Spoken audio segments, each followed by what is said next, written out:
Mais le vaccin, à mon avis, ou une thérapie va devenir des éléments clés. Ou une thérapie.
Et là, il nous dit de lire cette lettre de l'archevêque Vigano. Alors,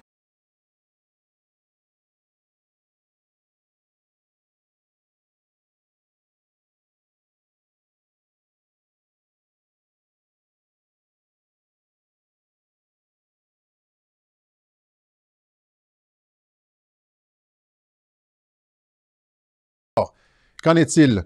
Donc, on va y aller ici. Il y a plusieurs versions en français qui ont circulé.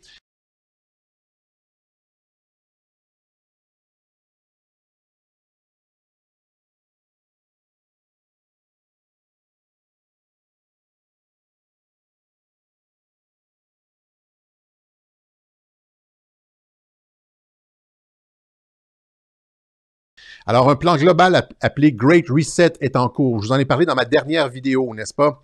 Son architecte est une élite mondiale qui veut soumettre toute l'humanité en imposant des mesures coercitives qui limitent drastiquement les libertés individuelles et celles des populations entières.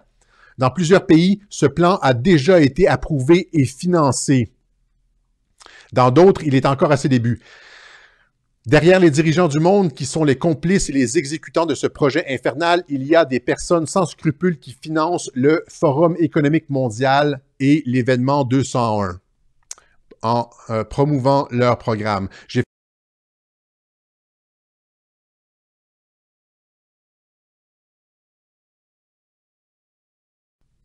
Le but du Grand Reset est l'imposition d'une dictature sanitaire. Voilà, ça doit faire pas loin de 7 mois qu'on dit ça à Radio-Québec, visant à imposer des mesures liberticides cachées derrière des promesses tentantes. C'est toujours ça, les mondialistes, des promesses tentantes d'assurer un revenu universel et d'annuler la dette individuelle. Le prix de ces concessions au Fonds monétaire international sera la renonciation à la propriété privée et l'adhésion à un programme de vaccination contre les COVID-19 et les COVID-21 promus par Bill Gates avec la collaboration des principaux groupes pharmaceutiques.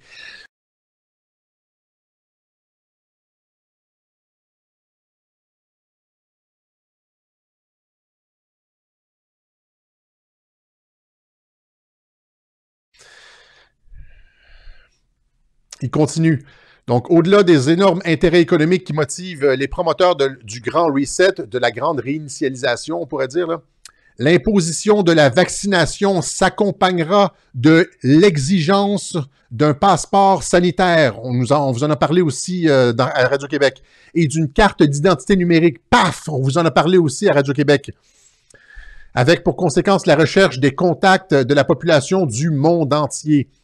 Ceux qui n'accepteront pas ces mesures seront enfermés dans des camps de détention, comme ceux dont on sait qu'ils commencent à être construits en Ontario. Là, encore une fois, on a vu plusieurs vidéos circuler sur Internet où est-ce qu'il y a un député qui pose des questions sur les camps de détention et qui n'obtiennent pas de réponse de la part du gouvernement, ou en résidence surveillée et tous leurs biens seront confisqués. C'est la fin de l'humanité.